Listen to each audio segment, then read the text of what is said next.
already to talk about the fact that Jackson is actually a speed merchant. Hi guys, welcome back to my YouTube channel, Football with Priscilla. I'm Priscilla. Obviously, hi guys, welcome back to my YouTube channel. So today, I just want us to talk about the opening games of the Premier League season 2023-2024.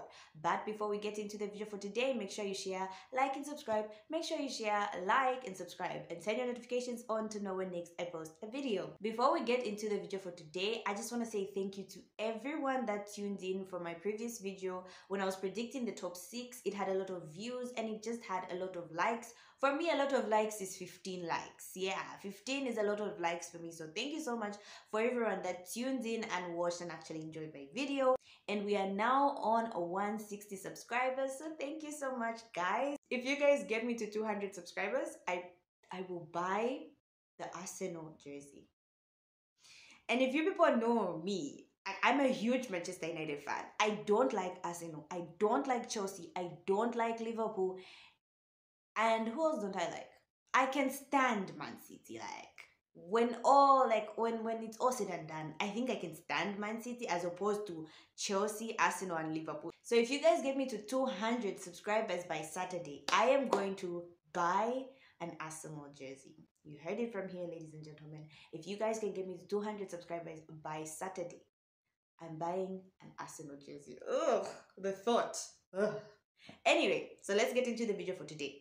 Okay, so today we're going to talk about Man City versus Burnley, Arsenal versus Nottingham Forest, as well as Chelsea versus Liverpool, which has been quite interesting. So let's get into the first game now. Arsenal versus Nottingham Forest. Now, let me say this. I did not watch this game. Unfortunately, this game came when I was invited for a wedding, so it was sad. I didn't even have a link. I kept on telling people send me links so that I can watch the Arsenal game, but no one wanted to send me a link. But from what I heard from people that had watched, they were like, oh my god, Arsenal is this season, Arsenal has come with so much intensity. A lot of people have been impressed, which got me thinking about my video that I made with regards to the top 6 predictions. Should I change my mind right now? I know the video is already out there, but I mean, I have the right to change my mind. So I'm like, should I rethink everything that I said in that video when I put Arsenal third? Because the reception that Arsenal got and everyone who was watching that game kept on telling me how amazing Arsenal were. So I'm like, is it too soon to rethink my top 6 predictions? But anyway, I still stand by what I said. Arsenal is ending up third this season. I hope. But yeah, so Arsenal beat Nottingham Forest 2-1. But for me, I didn't watch it. I'm going to be honest. I'm not going to lie. I didn't watch it. But from what people are saying, everyone was talking about how amazing Arsenal was.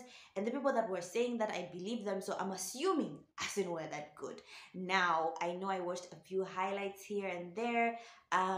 A lot of people are talking about Saka. Listen, people are so overhyped though, is Saka the best right winger, etc. I'm like, calm down. This is just the first game. That's the problem with us football fans. We see the first game and we're up in arms, thinking we're going to win the Premier League. It's just the first game. But if indeed Arsenal were amazing and people think they might challenge for the Premier League, that's good. I just think the season is pretty long, and from what we saw last season with regards to Arsenal, they might be the best in the beginning, but the season is all about longevity. It's a marathon and not a sprint, I think. So for me, it's like, okay, cool, Arsenal are playing well, but can they prolong that? Because mind you, ladies and gentlemen, we have Premier League, Champions League, Carabao Cup, FA Cup, all those competitions. Do they have the squad depth to manage to play in those competitions and still challenge for the Premier League? That's where the challenge really is. Man City has 2 squads. Does Arsenal have a team B right now? So you guys comment down in the comment section for you people that watch the game. Do you think Arsenal might actually challenge from the Premier League from what you've seen? Really, please do comment in the comment section. I want to know. Anyway, so the next game we're going to talk about is Man City versus Burnley. Now, this game I did watch. Haaland is just a beast. That guy is a robot. At this point, what can we say? The funny thing is, I did make a video where I was talking about who's gonna win the Golden Boot. I haven't really posted that video because I was like, who really wants to watch a video about me talking about who's gonna win the Golden Boot? But I did mention that Erling Haaland would win it, and lo and behold, the dude scores 2 goals. What's wrong with you? He's so close. He's so close to breaking Messi's calendar goal record. Like, it's crazy. Like, Erling Haaland. First of all, the second goal was just absolutely amazing because that was purely instinct, right? It's like he already knows where the goal is because he didn't look up and then kick the ball. He literally just got it from, I don't know if it's Alvarez or Foden, and hit it. And I'm like, this guy. So Manchester United, where were we when Haaland was around? Like, it's just, it's annoying. But yeah, so Man City, I watched them. I still think Man City are getting into the groove of things. Man City always starts slow. This is why I'm saying the first games really don't mean anything. Because Man City starts slow, and then we're all like, oh my god, Man City might not win. Towards the end, we're just like, it's Man City. So for me, I don't think they were playing well. It's just sad that KDB came out of the game injured, but I hope it's not a big injury because they have that game versus, is it Sevilla? Is it the Super Cup, Super League, Club World Cup? What is it called? Anyway, so yeah, they have to play. Is it a Super Cup? I have no idea. I need to check. So they have to play Sevilla, I think, on Wednesday. So it was sad seeing Kevin De Bruyne leave the pitch. Now, from what happened after Kevin De Bruyne left the pitch, we saw that Man City lost control, and you can see that Man City without KDB is lacking. Like, they always lack. Like, yes, they have an amazing squad full of talented players. The system is just beautiful, but Kevin De Bruyne makes them tick. There's just something about Kevin De Bruyne who's able to pass the ball, like, and find a player like Haaland, Alvarez, Foden. So when you remove him there, you can see the huge difference. I know Bernardo Silva is amazing, but I think when it comes to passing accuracy, no one in that Man City team comes anywhere near Kevin De Bruyne. So the Man City game was very interesting, but yeah, Man City dominance. They have the cheat code, ladies and gentlemen. Man City have the cheat code in Erling Haaland.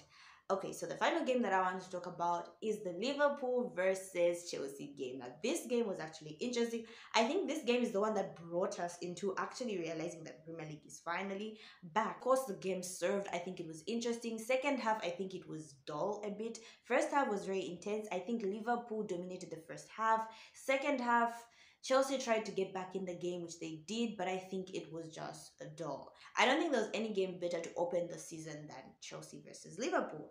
Okay, so a few points in that Chelsea game. Already to talk about the fact that Jackson is actually a speed merchant. I feel like Jackson is just a speed merchant.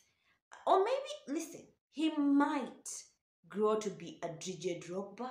And then we're all like, oh my god, he's amazing. Thierry Henry. But for now, I'm just like, oh my gosh, I hope he is not a speed merchant. I really do hope.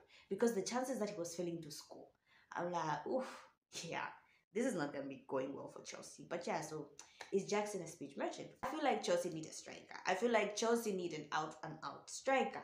Same way I feel Arsenal need a good out-and-out striker. I feel like Chelsea are lacking a striker. They need a number 9 in that position so that when players like Raheem Sterling, Chilwell, passing the ball in the penalty box, right? There's a number 9 to get to the end of those crosses.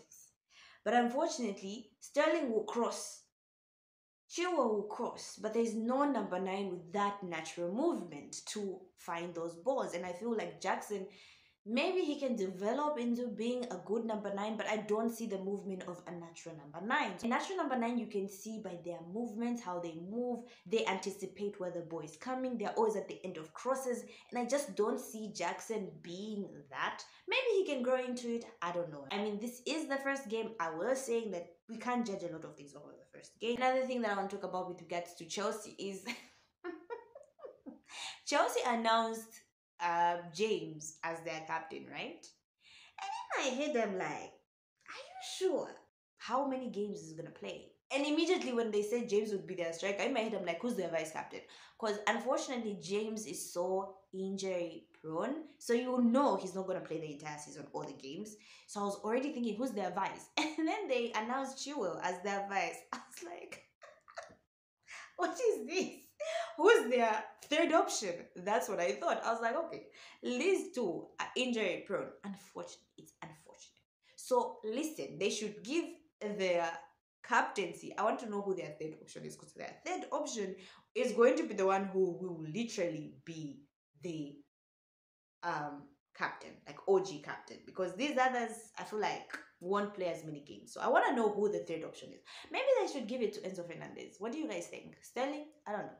But they should give it to a third option because Chilwell and James, I feel like, will miss a lot of games. They're more so injury prone, unfortunately. The other thing I want us to talk about is Enzo Fernandez is an absolute delight of a midfielder. Like Man United, all you had to do was release the money. Enzo Fernandez, out of that Chelsea team, is a gem. Like, you could literally see he's a gem. I feel like Enzo is more of a number 8. I don't think he's a playmaker. Enzo Fernandez is a bowler, an absolute delight of a midfielder. But I feel like Chelsea need a creative midfielder. I don't know if the likes of Gallagher are enough for Chelsea, but I feel like Chelsea needs creativity on that midfield. It's a good thing having players like Enzo who are box to box, here and there can make a pass, but I feel like you need a KDB. You need a Modric. And Chelsea don't have that. I feel like the Jackson is making the runs. Fair enough for him, he's making the runs. But it is the player who's supposed to make the passes on that midfield that is currently not there for Chelsea. So I feel like, I was having this conversation, I was telling my friend, Chelsea need a playmaker, and they do not have a playmaker. Now let's talk about Liverpool, who I think had a good first half. They were intense, and I was thinking, oh my gosh. I was like, is Liverpool getting back to their old selves? You know, that part where they're so intense, when you get the ball from them, they're so quick to get the ball back from you. You know, that high press football that we were playing. There was that period when they played the high press football when they were absolutely amazing, right? So I was thinking, is this where Liverpool is coming back to? And then after some time, that level dropped, and then it was just dull. But Liverpool is interesting. Like, it was an interesting game. I think Liverpool played well. I mean, it was good seeing the likes of Mo Salah getting back to his levels. I was impressed with Diaz. I think Diaz is a very good player. Unfortunately, I didn't see a lot from Diego Jota. I have been a Jota fan for a long period of time. When he was with Wolves, I would have wanted him at Manchester United, but that's the story for the day. I think Liverpool played well bar the second half. The second half, they just dropped off. The whole game dropped off in the second half. Gakpo, ladies and gentlemen, can we talk about him? Like, we had so much high hopes, especially Manchester United fans, about Gakpo. We talked about him a lot. Turns out he's actually kind of maybe overhyped. I mean, are we ready to have that conversation? I was not impressed. From the time Liverpool bought Gakpo, I don't think I've been like, oh my gosh, Manchester United, we've missed out. Like, he has been below par. The Gakpo that we were seeing, those clips on YouTube, etc., I don't think he's reached that level. Maybe he was settling in the Premier League and now he's going to go another level, but listen. Yeah, Gakpo he's not showing the levels that we thought he was. So yeah, I haven't been impressed by Gakpo. The other player I want to talk about is Nunes. Like, listen, Nunes is interesting. Listen, I was one of the biggest. Okay, all these players that I'm mentioning, I used to hype them up. Nunes, I remember talking about it. I was like, Manchester United need to buy Nunes. Like, he's an amazing player. But all these players that I was talking about are not literally showing up. Like, they are below par, and it's quite sad to see because we had so much expectation for them. And unfortunately, they are not showing us. But like I said, this is the first game. So during the season, maybe they'll show us their levels. But for today, I was just very unimpressed. Nunes. Last but not least, I also want to say the same thing I said about Chelsea. I want to say about Liverpool. I also think Liverpool are lacking a creative midfielder. I know people be like, oh no, they have McAllister and etc. But I don't feel like McAllister is a creative midfielder. I don't know. For me, I love creative midfielders. So when a team is lacking a creative midfielder, I'm easily drawn to seeing that there's no creativity there. And I can see with the Liverpool midfield, there's no creativity. The players are making the runs. Salah is making the runs. Jota is making the runs. Diaz is making the runs. Unfortunately, I feel like there's no playmaker to pass the ball. So for Liverpool, Chelsea, I feel like both are missing creativity on their midfield. With that said, I think it was an interesting game. It was fun. It's been long since we have had the Premier League, and this was a nice way to start off the first weekend of the Premier League. So yeah, so that's what I had for you guys today. Comment down in the comment section whatever you agree with me, whatever you disagree with me. Please put down the comment section. I will read and I will respond. I want to hear your views as much as you are hearing mine. Who knows? Maybe your views are actually better than me, and I can learn from you. So yeah, so it's been interesting. So yeah, Don't forget, ladies and gentlemen, get me to 200 subscribers and I will buy an Arsenal jersey. Oh my god. So yeah, so that's all I have for you guys today. Thank you so much guys for watching. Make sure you share, like and subscribe. Make sure you share, like and subscribe and turn your notifications on to know when next I post a video.